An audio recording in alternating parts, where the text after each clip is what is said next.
My mother-in-law belittled my care after her surgery while praising my lazy sister-in-law, until my shocking move turned her world upside down. I sacrificed everything to care for my toxic and ungrateful mother-in-law while my sister-in-law just took photos. But what happened after she abandoned her changed all. How could you forget something so basic, Clara? Emily would never be so careless. Beatrice's sharp tone cut through the soft hum of the kitchen fan. Her words wrapped around me like a noose. I paused mid-stir, gripping the wooden spoon tighter as my chest tightened.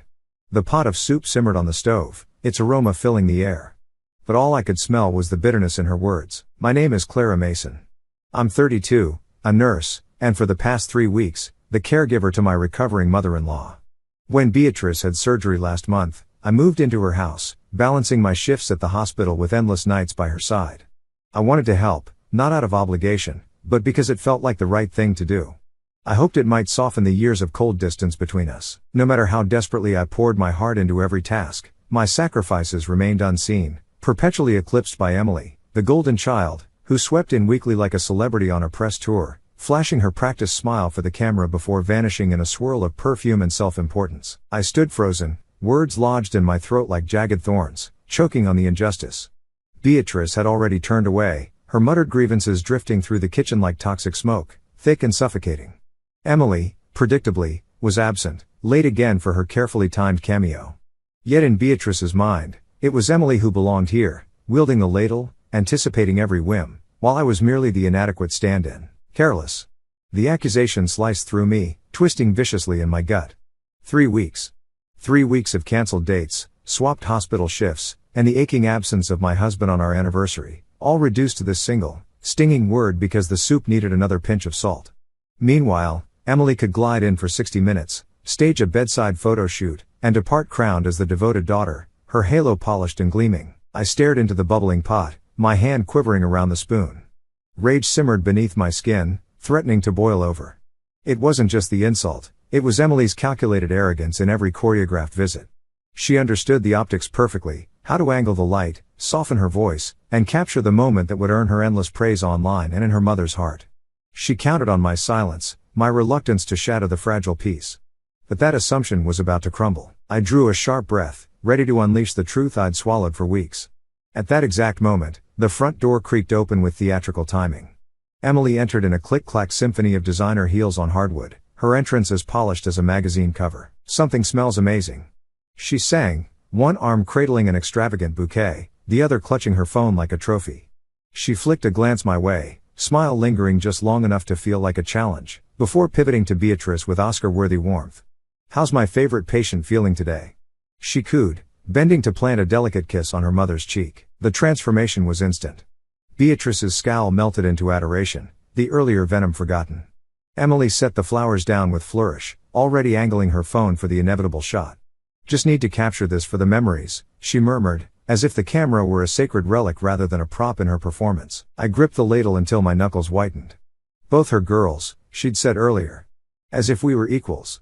I'd been the one jolted awake every 2 hours to adjust pillows, dispense pills, and whisper reassurances in the dark. Emily's care was a curated illusion, filtered, captioned, and liked by strangers, while my exhaustion went unacknowledged. Mom, Emily continued breezily, I was thinking of bringing that special herbal tea next week, the one from the boutique downtown. Work's been insane, but I'll make it happen. Beatrice beamed. You're always so thoughtful, sweetheart. The words ignited something inside me. Thoughtful? I heard myself say, sharper than intended. The room stilled. She appears once a week for photos and vanishes. I've been here every day, every hour, making sure you're fed, clean, and safe. Emily's smile didn't waver, but her eyes flashed icy. Clara, I didn't realize we were competing. We all contribute differently. Some contributions are invisible, I replied, voice low but steady. Like the ones that don't fit in a square frame. The air crackled. For the first time, Beatrice looked between us, truly looked, and I wondered if the pedestal she'd built for Emily was finally beginning to crack. Beatrice's face lit up, her earlier frustration with me vanishing like a puff of smoke. Emily, sweetheart, you're just in time. I was telling Clara how important it is to pay attention to the little things. Not that she'd understand, she added with a pointed glance in my direction. Emily set the flowers on the counter and let out a soft laugh. Oh, Mom, I'm sure Clara's doing her best, she said, her voice syrupy sweet. She turned to me, her expression unreadable. Don't worry, Clara. Taking care of mom isn't easy. I've been learning that myself. I clenched my jaw, the words hanging on the tip of my tongue, begging to be said. But Emily was already moving, pulling her phone out for what I knew was coming next. She posed next to Beatrice, leaning in with a radiant smile as her camera clicked. Just want to capture these precious moments, she said, her voice light as if she hadn't just stolen the spotlight from everything I'd been working tirelessly to hold together. As Emily scrolled through her phone, probably selecting the best filter to enhance her devoted daughter persona, Beatrice sighed contentedly. It's so nice to have both my girls here, she said. Her gaze lingered on Emily. Though I'll admit, Emily always knows just how to make me feel special. My grip tightened on the ladle, the weight of her words pressing down on me. Both her girls. I had spent the last 3 nights waking up every 2 hours to help Beatrice shift positions, prepare her medication, and ensure she was comfortable. Meanwhile, Emily's contribution amounted to curated snapshots and vague reassurances that she was always thinking of mom. Mom, Emily began, her tone casually breezy. I was actually thinking of bringing you that herbal tea you love next week. You know, the one from that little shop downtown. It's just been so busy at work, but I'll make time. Oh, Emily, that sounds wonderful, Beatrice exclaimed, her eyes practically glowing with pride. You're always so thoughtful. I couldn't stop myself this time. Thoughtful? I blurted, my voice sharper than I intended. Both Beatrice and Emily turned to me, Beatrice's brows knitting together in confusion. She drops by once a week to take a few photos and then disappears. I've been here every single day doing everything I can to make sure you're comfortable. Emily's smile didn't falter. If anything, it grew wider, but her eyes flashed with something colder. Clara, she said, her voice calm and measured. I didn't realize this was a competition. We're all doing our part in our own way, some more than others, I muttered under my breath, turning back to the stove. I could feel the tension in the room shift. But I wasn't about to let her patronizing tone get the last word. The moment the words left my mouth, regret washed over me. Even though I was right, I hated that I'd let my frustration spill over, that I'd stooped to making it sound like I was keeping score. It wasn't who I wanted to be, no matter how unfair things felt. Later that evening, I slipped into the guest room, shutting the door quietly behind me. I sank onto the edge of the bed, my phone already in my hand. Ben picked up on the second ring, his voice warm but distracted. Hey, everything okay? No, I said, the word tumbling out before I could stop it. I'm exhausted, Ben. I've been doing everything for your mom, everything, and she doesn't even notice. Emily walks in for 10 minutes with flowers and a fake smile, and suddenly she's the perfect daughter. Ben sighed heavily on the other end, the sound crackling through the speaker. Clara, you know how my mom is. She's always been like this. You can't take it personally. I know she's like this, I snapped, my voice sharper than I meant, but that doesn't make it easier. Do you have any idea what it feels like to be here day in and day out and still be invisible? I stopped, swallowing the lump in my throat. I just needed you to understand. Ben's voice softened, a hint of concern cutting through his usual practicality. Clara, maybe it's time to take a break. You've done more than enough. You've done everything, honestly. Why don't you come home for a week? Let Emily step up for once. I miss you and you need to take care of yourself too. His words caught me off guard. The knot in my chest loosened slightly. The thought of going home, of sleeping in my own bed and being with Ben was so tempting it almost hurt. But then I thought of Beatrice. Her frailty, her stubbornness, and the nagging guilt in my stomach returned. I don't know, I said quietly. What if she needs me? She'll manage, Ben said firmly. You've been more than generous, Clara. It's okay to step back. You're not a bad person for putting yourself first for once. Ben and I live 2 hours away in a small apartment we'd made our home over the last 5 years. When Beatrice's surgery was scheduled, I'd offered to move in temporarily to help with her recovery. Ben had wanted to be there, too. He adored his mom despite her quirks, but his job was at a critical point with deadlines he couldn't ignore. He called every day to check in, always asking how I was holding up, but I knew it weighed on him that he couldn't be here to share the burden. As much as I missed him, I couldn't blame him. He was doing the best he could, just like I was. I sighed, gripping the phone a little tighter. I don't know, Ben, I said finally. It's not that I don't want to come home. I do. I miss you, and I'm exhausted, but I can't just leave her like this.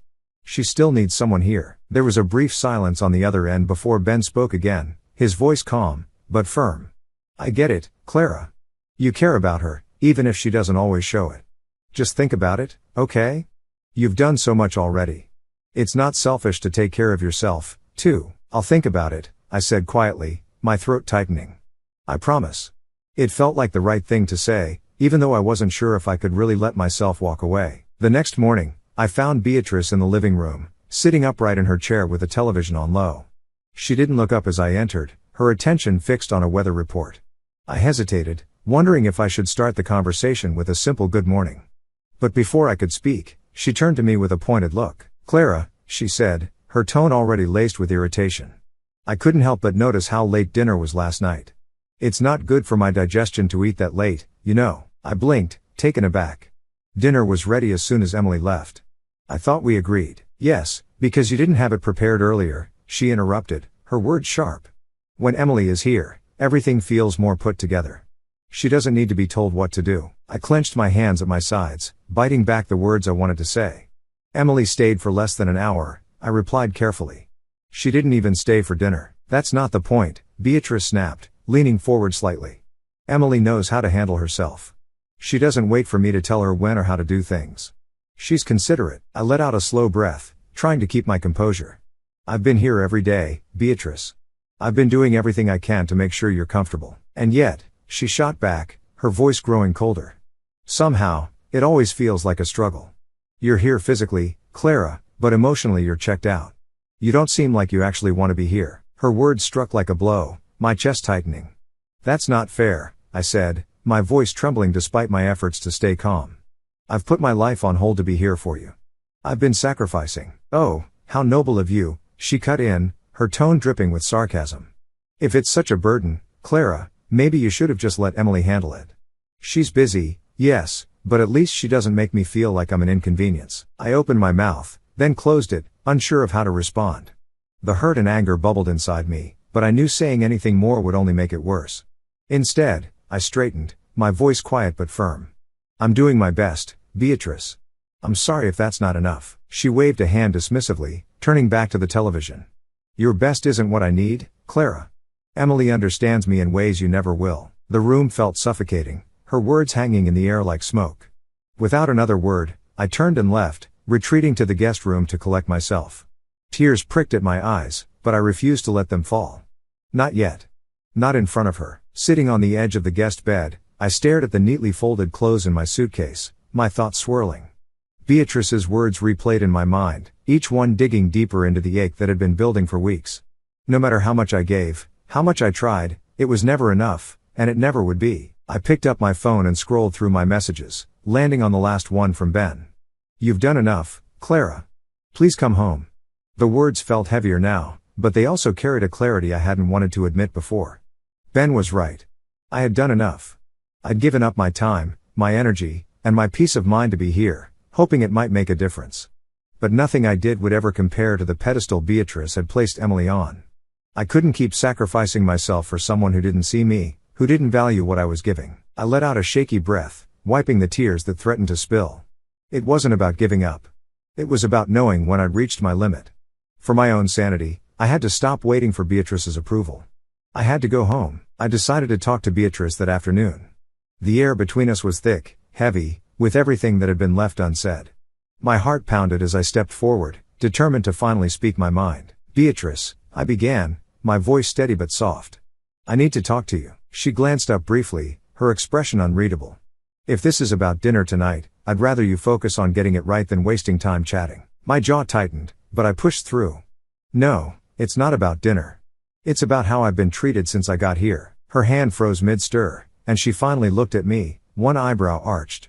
"Oh, and how exactly have you been treated, Clara?" I took a deep breath, the words spilling out before I could second-guess myself.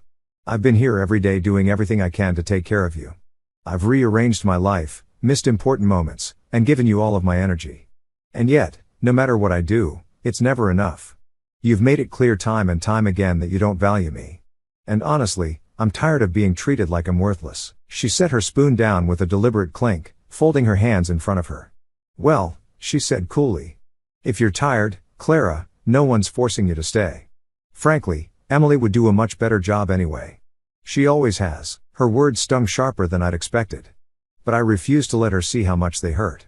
"Emily isn't here, Beatrice," I said, my voice firmer now. "She's never here for more than an hour or two. I've been the one taking care of you. But if you think she can do better, then fine. I'm done." Beatrice didn't flinch, her expression hard as stone. Good, she said with disdain. I won't miss the complaining. At least Emily knows how to show respect. I nodded slowly, the finality of her words settling over me like a cold weight. I hope she can give you what you need, I said quietly, because I won't be back. Without waiting for her response, I turned and walked away, my chest tight, but my head held high. It was over. I was done. Back in the guest room, I packed my things with quiet determination. Each folded piece of clothing felt like another weight lifted off my shoulders. Beatrice's cutting words still rang in my ears, but I shoved them aside. It was over. I was done bending myself into knots for someone who didn't value me. Once everything was packed, I sat on the edge of the bed and stared at my phone. My thumb hovered over Emily's number before I pressed call. The line rang several times before she finally picked up. What is it, Clara? Emily answered, her tone clipped and impatient. I'm kind of busy right now. I took a deep breath, refusing to let her attitude get to me. I'm leaving, I said simply. I've packed my things and I'm heading home. Beatrice needs someone here, so congratulations. You're up. What? She snapped, her voice immediately rising. Wait, what are you talking about? You can't just leave. I can, and I am, I said firmly. I've done my part, Emily. It's your turn now. She let out a high-pitched laugh, the kind that came more from disbelief than amusement. Oh, sure. Just drop everything on me. Why don't you? Do you have any idea how busy I am? I can't just. I've been here for weeks, I cut in, my voice steady. You've had time to prepare for this. Mom's your responsibility, too. And she seems to think you're better at this anyway. I'm sure you'll figure it out. Are you kidding me? Emily shrieked, her tone growing more frantic. I don't have time to babysit her. That's your thing, Clara. You're the caretaker, not me. Not anymore, I said, my voice cold. Good luck, Emily. Before she could respond, I hung up, exhaling a shaky breath. I stood, grabbed my suitcase, and headed for the door. I didn't owe anyone an explanation. It was time to leave. 4 days had passed since I left, and I had tried my best not to think about what might be happening back at Beatrice's house. But when my phone buzzed late that evening, I saw her name flashing on the screen. A part of me wanted to ignore it, but curiosity and maybe a bit of guilt got the better of me. I picked up. Hello, I said cautiously. Clara. Beatrice's voice came through shaky and strained. She sounded different, tired, maybe even desperate. I need to talk to you. I hesitated, unsure of what to say. Is everything okay? No, she admitted, the word heavy with frustration and something else I couldn't quite place. Emily hasn't been here since you left.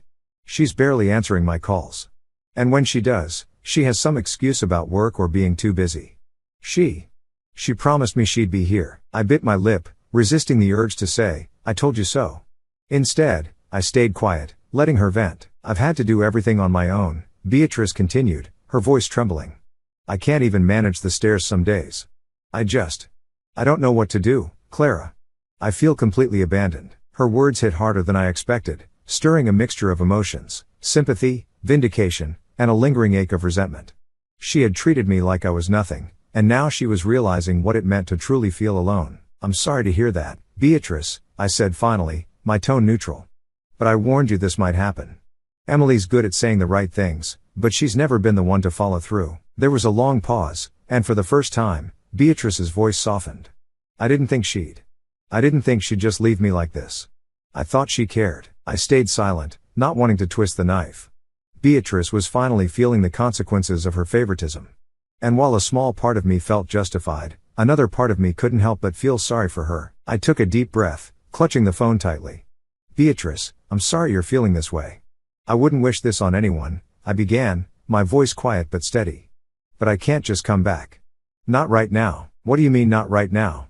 She snapped, her tone immediately sharp. I mean I can't drop everything again to move back in, I said firmly, though my heart ached as I spoke. Beatrice, you treated me like I was nothing when I was there. I gave everything I could. And you made me feel like I didn't matter. I can't put myself through that again. Her response was immediate and furious. Oh, so now you're going to hold a grudge, are you? She yelled, her voice rising. You think you're so perfect, Clara? You think I didn't notice the mistakes you made while you were here? Don't act like you're some martyr. You've never been good enough for this family, and now you're proving it. Her words hit like a slap, but I kept my voice calm. Beatrice, I'm not saying I'm perfect. I know I made mistakes, but I tried. I gave everything I had, and you never saw that. And now, After everything, you expect me to come back as if none of that happened. She let out a bitter laugh, her tone dripping with anger. I should have known. You're just like everyone else, selfish.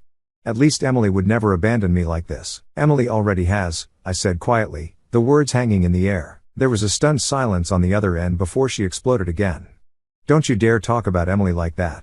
She has her reasons, unlike you, who's just looking for an excuse to quit. Tears welled in my eyes, but I refused to let them fall.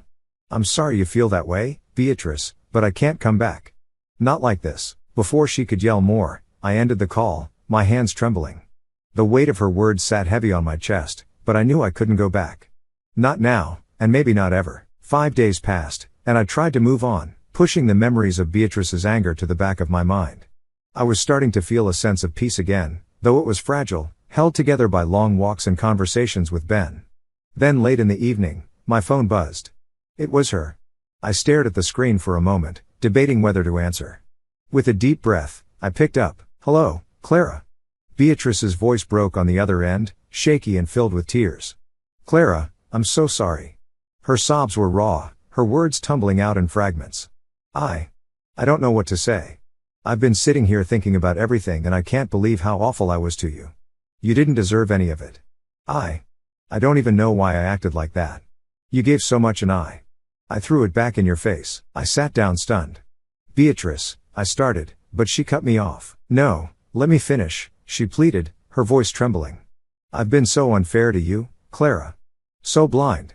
You didn't have to come here, but you did. You took care of me when no one else would. And I treated you so terribly. Her sobs deepened and my chest tightened. I regret it so much, she choked out. Emily hasn't been here in days, and now I see it. I see what you were saying all along.